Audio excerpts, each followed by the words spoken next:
তার বিরুদ্ধে আমাদের এই মানববন্ধন। কিন্তু তার আগে আমরা একটু বলতে হয় যে আর কি যে কষ্টের বিষয়টা যে পিআরটিএতে একটি ঘটনা ঘটেছে, তার প্রেক্ষিতে একটি মামলাও হয়েছে। সেই মামলায় বেশ কিছু নাম তিনি জুড়ে দিয়েছেন। তার ভিতরে সংবাদকর্মী আছেন, আইনজীবী আছেন, ফরিদপুরের জনপ্রিয় ছাত্রনেতারা রয়েছেন, স্বেচ্ছাসেবী সংগঠনের নেতারা রয়েছেন, ঢাকার সাংবাদিকরা রয়েছেন।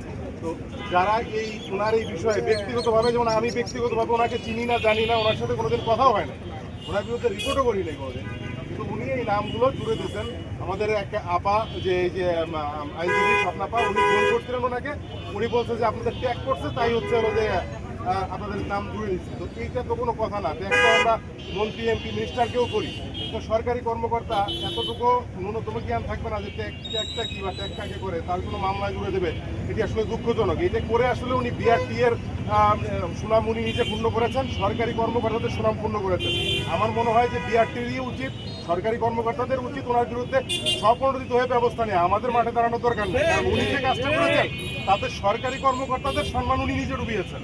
একদম। 2 নম্বর হচ্ছে হলো যে উনি এই পর্যন্ত যত জায়গায় কাজ করেছেন, উনি এত অনেস্ট একটা অফিসার, যত জায়গায় কাজ করেছেন সব জায়গায় সংবাদকর্মীরা ওনার বিরুদ্ধে রিপোর্ট করেছেন, এবং প্রথম সারির মিডিয়াতে ওনার এই অনিয়ম দুর্নীতির রিপোর্ট হয়েছে। এইখানে 2 জন অলরেডি উপস্থিত আছেন ওনার বাড়ি তাম্বুলখানাতে, আপনারা গিয়ে দেখতে পারেন যে উনি কী পরিমাণ জমি কিনেছেন এবং দখল করেছেন। এই 2 ব্যক্তি, তার ভিতরে একজন আমাদের দাদা রয়েছেন, হিন্দু ভাই, তার জমি তারা বিক্রি করবে না বিধায় জোরপূর্বক তাদের উপর মামলা দিয়ে তাদেরকে হয়রানি করা হচ্ছে। এই হচ্ছে তার কার্যক্রম। তো এইটা তো কোনো একজন সরকারি কর্মকর্তার কাছে কাম্য না।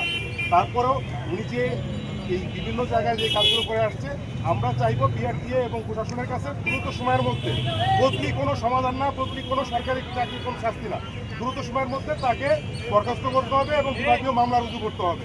ধন্যবাদ সবাই।